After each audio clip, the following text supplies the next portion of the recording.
That one. Okay, so we're sitting here having tea. Having tea on a rainy day. Yeah. Lovely drizzle. It is. You can hear the boats outside.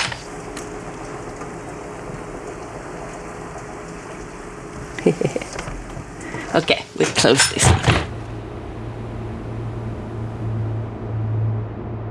We met quite briefly just before the corona, and then we haven't met before now in May. So we don't really have any history in speaking together, and I think that's really nice. We don't know each other.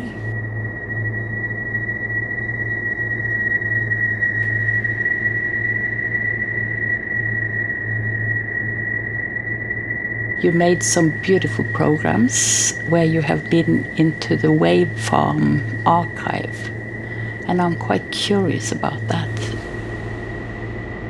How have you made this archive about all these amazing artists working with radio in different ways? Yeah, Waveform is a really special organization and institution in the US that even there people don't know that much about. And it started in Brooklyn as a pirate radio station, Free 103.9 FM. And from there, over the course of 20 years, has now established itself upstate and is a space. It's like a Waveform is kind of an idea. It's also a web presence. It's an actual terrestrial FM station. And it's also a study center in this rural town in upstate New York called Acre. And they have residencies and do a lot of granting around media. And they're really a transmission arts center.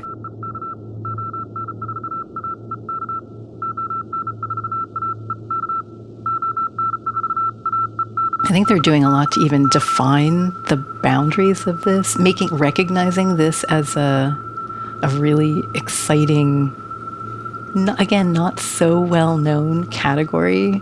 So they're quite adventurous and taking a lot of leadership in presenting this as a genre.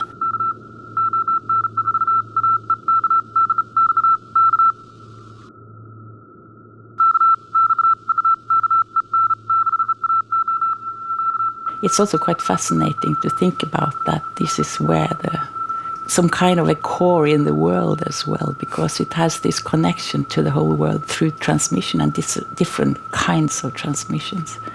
Mm-hmm. And I think it's also coming people from many places, is that right? Yeah, for the residencies, people come from all over. Yeah. And there's kind of a hub in Acre, like by hub I mean actual transmission spot, like a studio, and a radio studio in the Acre campus, the study center, and then another studio in the town of Hudson, which is a little bit more populated, about half-hour away. I had a fellowship with Waveform. They got funding from the National Endowment for the Arts to launch this, so I was their inaugural fellow. So they were figuring out a lot this year. But the project has been to make and this was really their vision, to make an archive, a living archive of radio art, to celebrate this genre that's sometimes under the radar, and also to inspire much more, So I had 9 months of time supported to primarily listen and learn about so much radio art. The Radio Art Archive, literally, I was the first one to seed it with 60-something works this year. So it just launched on the website. Congratulations. Thanks. What a nice start. Yeah, and I think one of the things that came up for me was, it was challenging for me to work with the parameters of the archive, because I was really excited about a definition of radio art that was a little bit more open. So not always work that was made specifically for AM/FM broadcast. And the reason I was invested in that is that you can hear a more international spectrum of approaches to themes of signals and connections, which to me is the essence of radio art.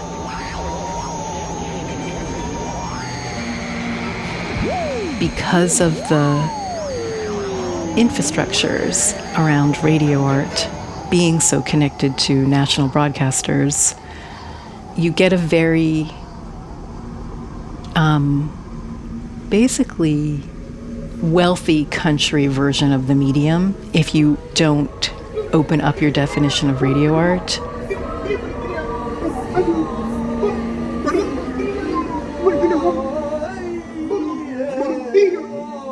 Like, archives are to me, very powerful spaces of what's getting recorded, what's going to be remembered, what's going to be inspiring. So then what are the parameters of what's included in an archive and what's not included in an archive? It is a kind of a political question. And there, just to know that our definitions matter, they have implications. Arguably, an archive is a speculative practice in seeding the futures we want from the medium.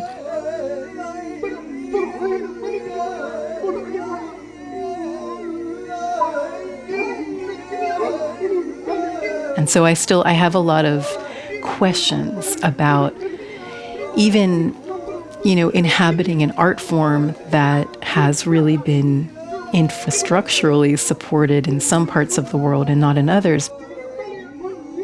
I yearn for a world where, like, a parliament of voices from everywhere. And that's a very utopian longing that I think radio invites. And when the archive doesn't represent that parliament of voices, it's a clash, and it puts into question about what is the purpose of an archive.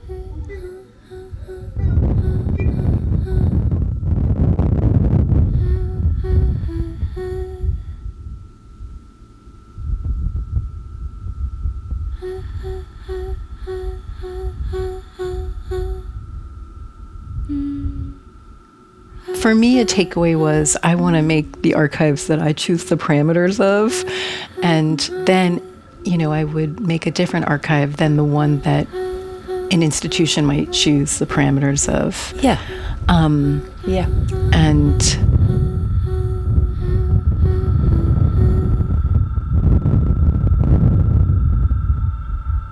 I would maybe even include works in my archive that don't even necessarily use radio, but are about the qualities of what I find about radio. So a lot of the works that I, for whatever reason, was so grieving not being able to put into the archive are about qualities of interference, different kinds of transmission of memory. So using a lot of the metaphors around radio and ways of listening.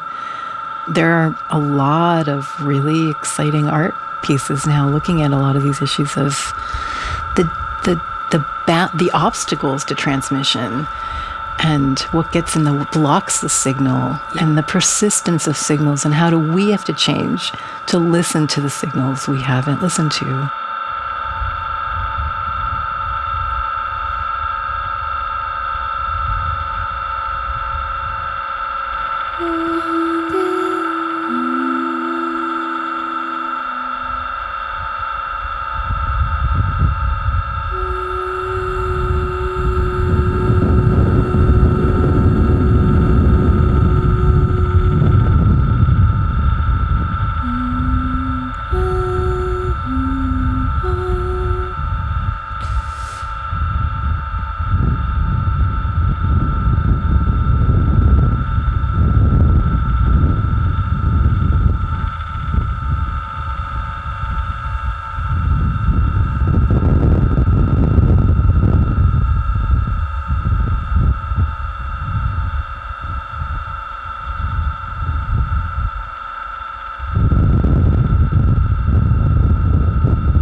I love the quality of listening that you do in the works that I've heard. I feel that really strongly in your work.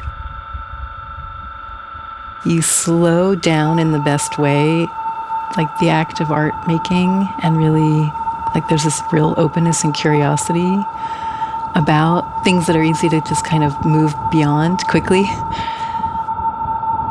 Yeah. The way I've been working with radio is very much as a listener. And I think this change over time and these different transitions has also become quite a lot of my work, how these are changing all the time as we walk. Am Jahresende über das Vergangene nachzudenken und einen Blick in die Zukunft zu wagen, das ist, meine lieben Zuhörer, ein alter Brauch. Jeder hat seine Erinnerungen, teils freundliche, teils traurige, aus dem engsten Umkreis seiner Erfahrungen. In 2017, I was invited to do a work based on the archive of Deutsche Welle. Zeit-Ton-Passagen, or time-tone-passages in English. Deutsche Welle is a German broadcasting station, and in this work, I've been following the history of Deutsche Welle since it started in 1953.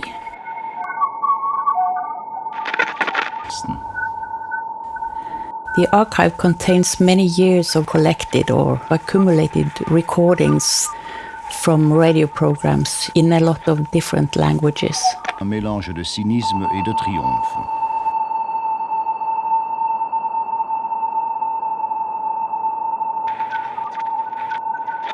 24 heures à peine se sont écoulées depuis la mise en place d'un nouveau rideau de fer en plein centre de l'ancienne capitale allemande.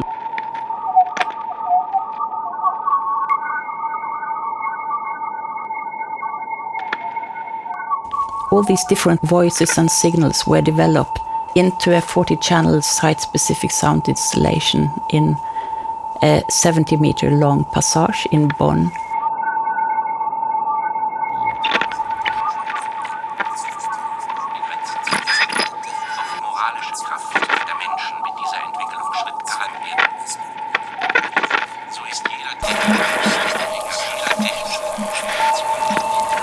أعود من إذاعة صوت ألمانيا في كولونيا سأحييكم أجمل تحية شاكرة إياكم على رسائلكم، وها إنني أجيب عليها.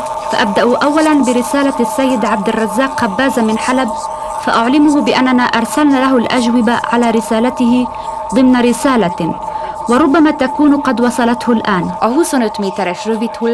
The overarching timeline for the sound composition is the increasing use of languages from the very first broadcast in 1953 till today, ranging from a few languages in the beginning through a steady expansion of broadcast languages until the 90s, where I think they were transmitting in about 40 languages. And then slowly decreased again with the introduction of the World Wide Web, when Deutsche Welle eventually migrated from FM and shortwave to internet radio. Og dermed over hele Berlin til det sovjetiske indflydelsesområde.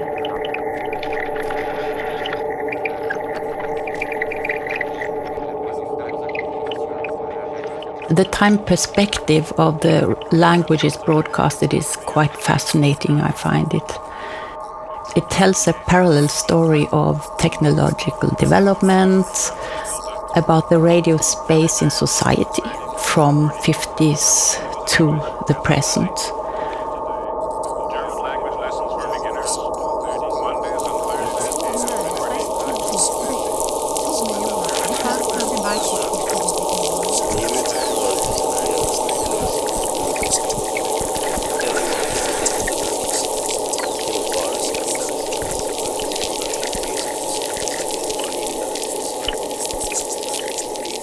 Third part of the composition is from 1953 till 1970. The second part is from 1970 to 85, etc. So up to 1917. And through this composition there is a build-up of languages from the very few languages in the beginning till all the languages around the 90s, and then slowly decreasing again. And this has become like superstructure of the composition. To su dva razna posla. Pojednostavi stvari, da uopštava I da pojednostavi. I worked closely with the archivists in Deutsche Welle archive, Christian Spieker, and I asked him to give me 3 minutes of each of the languages in different times or different decenniums.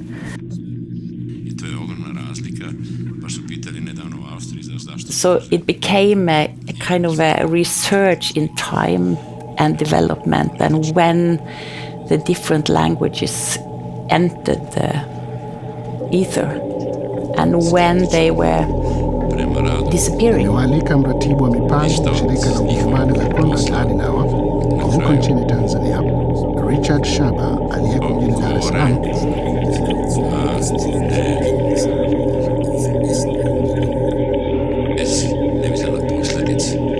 Kutoka Nairobi ni mchambuzi wa masuala ya kisiasa aliyewahi kuwa mshauri wa serikali ya Sudan Kusini Martin Njål, na pia tuna mwandishi habari wa siku nyingi aliye na uzoefu wa siasa za Afrika. I tried to understand some of the mechanisms of the radio broadcast based on this archive material.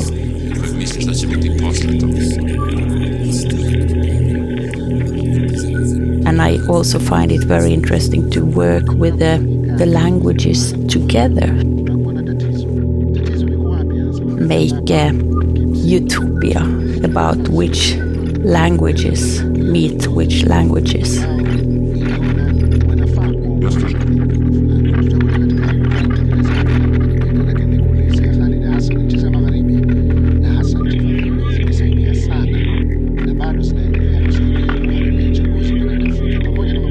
Much of the work is a response to, like an intuitive process where the response is something I recognize, or there's something I push, or different histories, voices, sounds, noises that's been recreated going through me and developed to something that I don't have any control of before it's out, because it is this intuitive process. So in that sense, it's a kind of a personal interpretation of the radio history.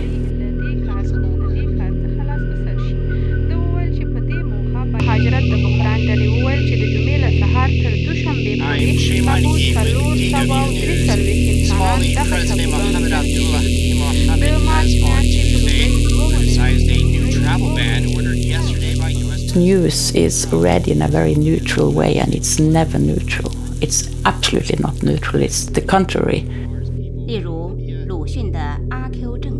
So when I then, in my works, cut it up and actually don't know what they say, because I don't know all these languages, it's something about I listen to the voice and I listen to the language, and then I cut it up, and in a way I destabilize the content.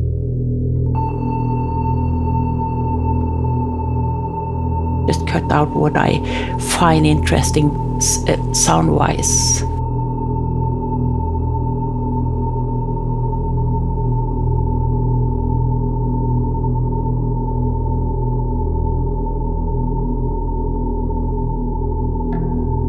Nimewaalika mratibu wa mipango wa shirika la Ujerumani la Konrad Adenauer huko nchini Tanzania, Richard Shaba aliyeko mjini Dar es Salaam. So in a way I have taken this archive and turned it into something it was never meant to be. Kutoka hapa DW mjini Bonn, mwenyekiti ni mimi Mohamed Abdurrahman. Nianze moja kwa moja bila kupoteza wakati nawe Richard Shaba. Tuanze na hili la demokrasia. Utasikia mara nyingi vilio kwamba demokrasia ya magharibi haifai barani Afrika. Na swala hili limekuwa la mabishano baina ya wale wenye kupinga na wenye kuunga mkono. Kweli kuna kitu kama demokrasia ya magharibi, mashariki, kaskazini au kusini? Kulionekana furaha na matumaini yanapohusika na mustakabali wa bara la Afrika, na kubwa ni demokrasia na utawala bora pamoja na kuheshimiwa haki za الميكروفون أدهم ناصر وياسر أبو معيلق، وبرنامج حوار الخميس ثمرة التعاون المشترك بين DW عربية في بون بألمانيا ورايا. As artists, we respond to it through our work and then give it out again, digest it somehow. It's a very natural way to work. It's also what I understand you do with your project Strange Radio. Could you say something about that? Sure. Yeah. Strange Radio. It's a wonderful word. It's very open and it's very nice.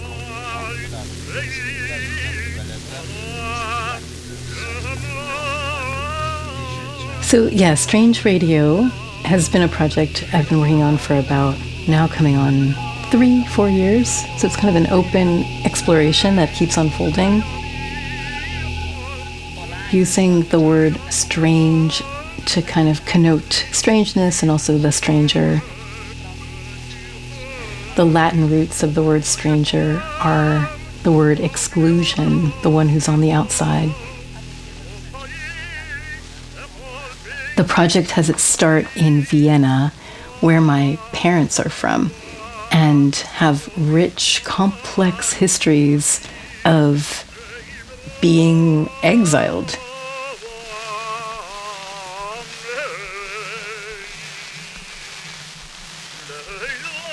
They were turned into strangers. Then I went back to Vienna with like many generations on both sides of my family from there, but I went back as a stranger, working with all those contradictions and discomforts and a lot of loss too.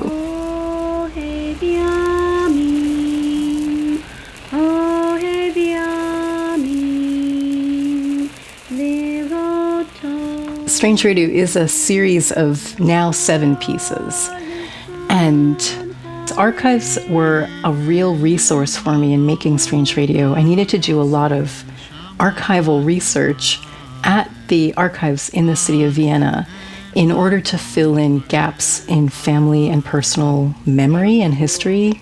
And in some cases, my family just did not know things about our very recent family history because of a kind of trauma of needing to distance from basically a traumatic war and violence. And it's not uncommon for the next generation to need that history.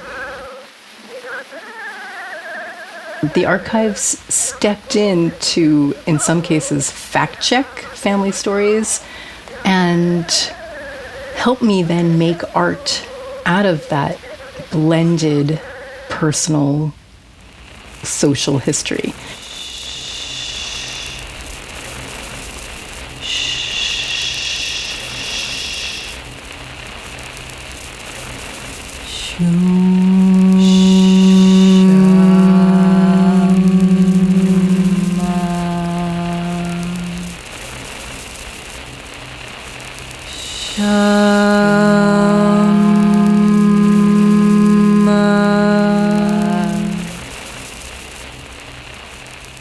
The archives that I interacted with in Vienna were the Jewish Archive and the Archive of Austrian Resistance.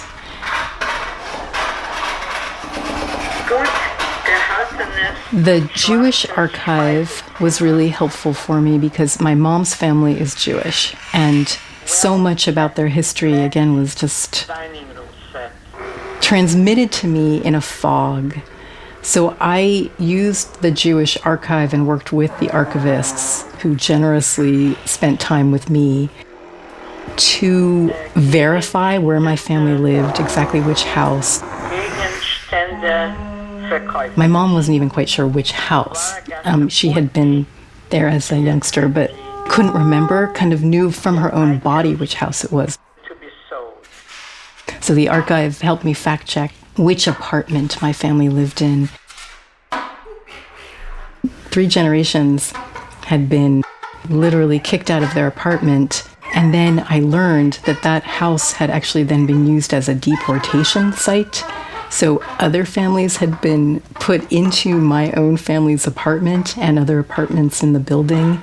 And then from there were transported to death camps. Just like the most painful information, I would just weep leaving this archive, like multiple levels of violation in an incredibly intimate space of the home.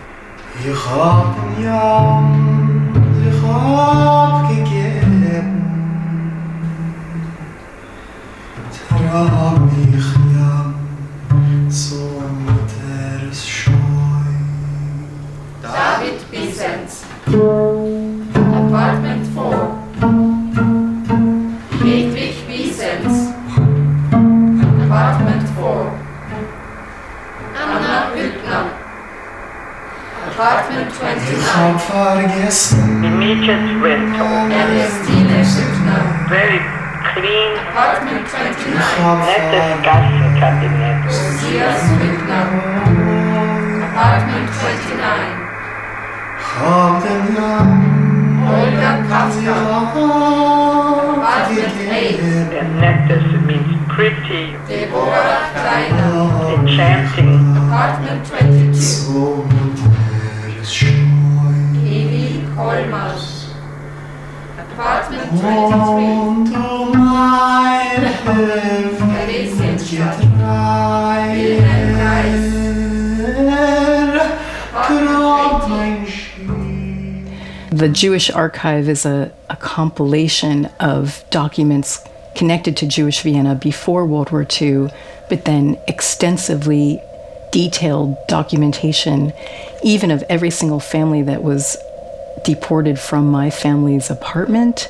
So it's this kind of complicated use of an archive. The archive was part of the very act of destroying this community. And even when all the Jewish synagogues were destroyed in Vienna, the one that had the archive was intentionally not destroyed so that they could track down the Jews. So just this evil edge of an archive. And then this archive became part of almost a libretto that I used in one of my pieces, where I worked with a speaking choir to say the names of the people that were deported from the house that my family had lived in.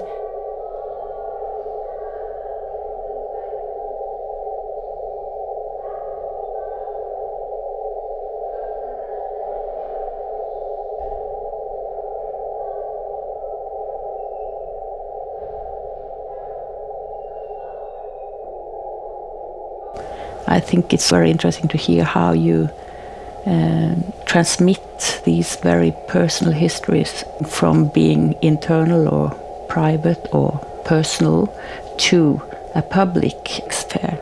These histories are unique, but they are also applied to many different conditions. Do you think so? Totally, yeah.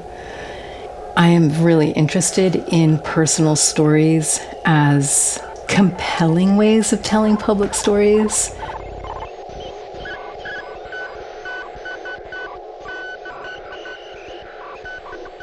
What we talked about before with the intuitive part of this, you go there with your history and your vague idea of what this is, as I understand it, as it's something that motivates you to do that.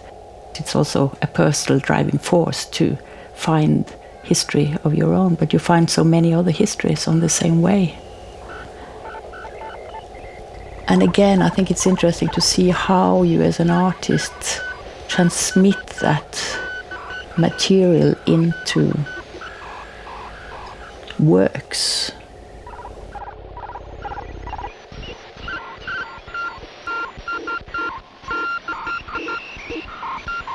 It's also, there's something about radio, because it meant so much to me, and it still means so much to me to have these stories told in the airwaves of Vienna on the radio, not just in, say, one-on-one conversations or even in a gallery, but like in the air. I need these stories in the air and broadcast, in the scattering these seeds far and wide, and somehow like reclaiming the air of Vienna. So radio is like another way for thinking about what is the air that we breathe, being on the air, being in the air, and needing some kind of repair. Like I feel like I need it personally, but the city needs this. And, this is one devastating episode of history, but it's not isolated. This happens everywhere.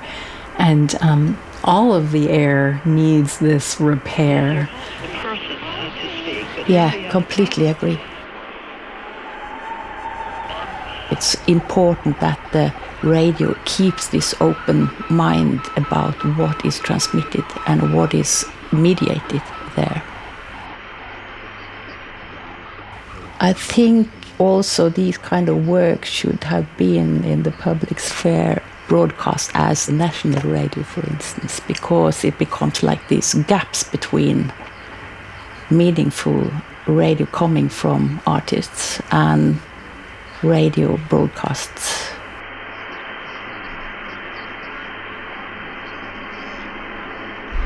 Yeah, it's so huge. The spectrum of ways that we can communicate is so homogeneous. And it's so fantastic to have a spectrum of forms of communication in radio.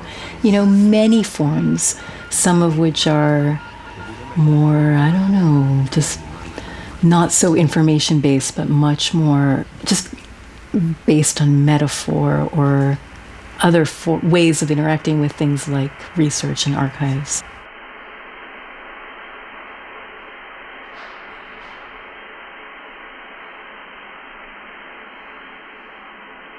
I was thinking of the different archives we were talking about. The Deutsche Welle, which is like a very clear archival subject, documenting the activity over many years. And then we have the archive of Waveform. Then we have the archives that artists do. You asked me at a certain point, is this a collection or is it an archive? And then I started to think about my own processes, because I'm collecting a lot of material, and it becomes more and more systematic because I see some patterns. So eventually I would say that it's turned into an archive.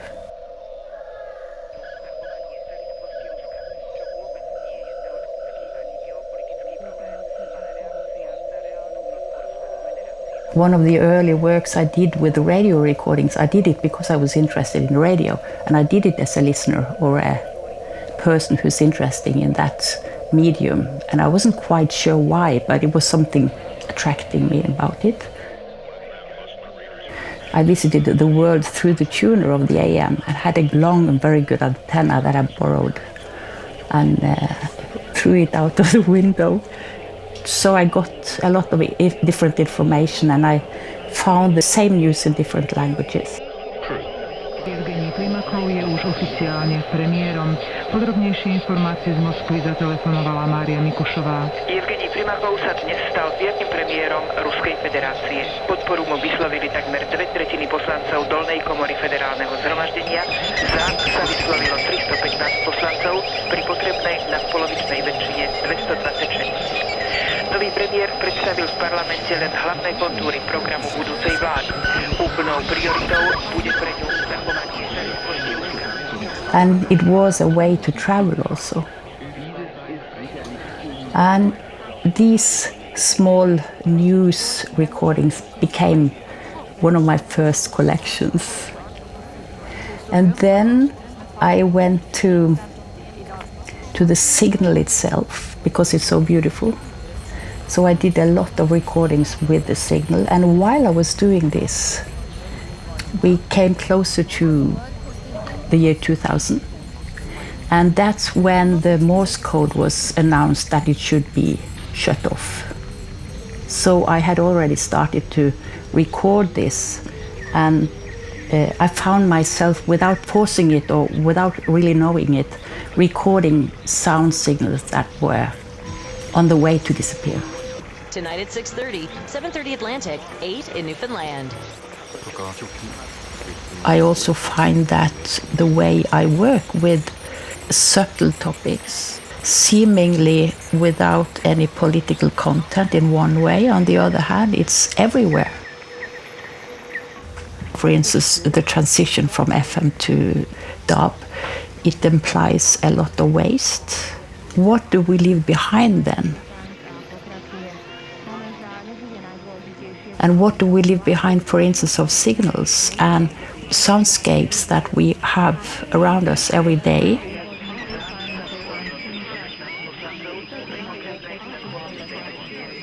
In radio, the soundscape that we remember is the errors.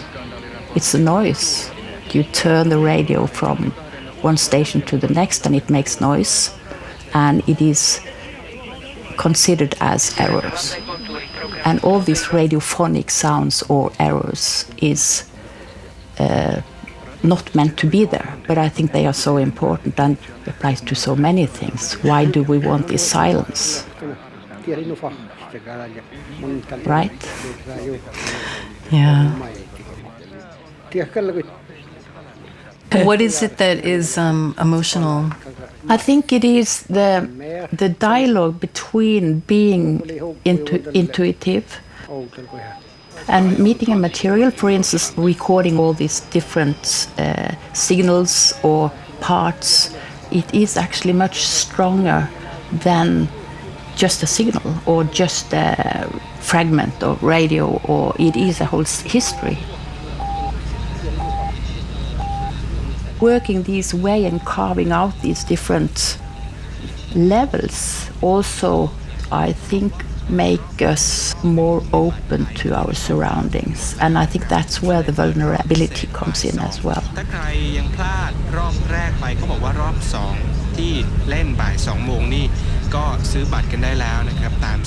Yeah, and I think it's also something about you suddenly discover a connection to real life or to a situation or a political situation or gesture or something that's happening just beside you that maybe I wasn't aware of while working with it, but I understand that this is actually so important.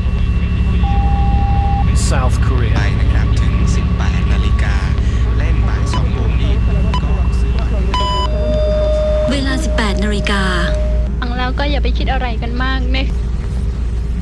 One of the things that I've been thinking about in this week of talking with you is, like, what is it about working with radio and archives that is particularly distinct and maybe has its own power?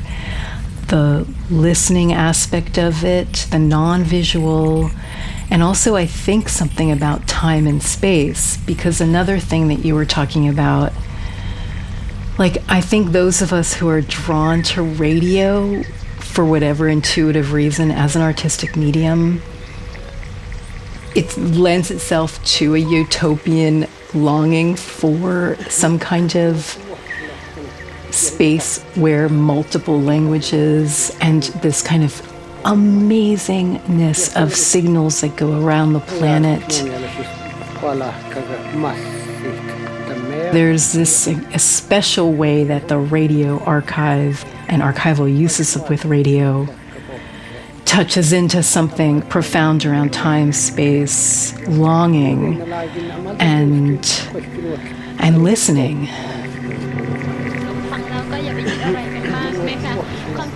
Yeah, and the space we place ourselves in thinking radio is huge.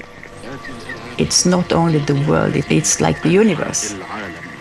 I think it comes from the radio signal that has bounced up to the ionosphere and come down again. And I always had this idea of what happens when all these signals meet and merge out there somehow. It's something beautiful in widening out that sphere of us to sitting here, but still having this big sky over us. This is Springbok Radio. It's 7 o'clock.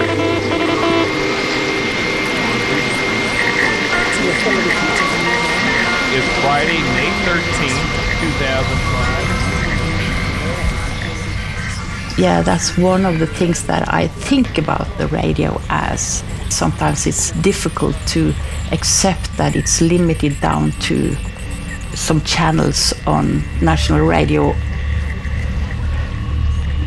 It needs to have this life.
It's 7 o'clock. 1 o'clock Atlantic time.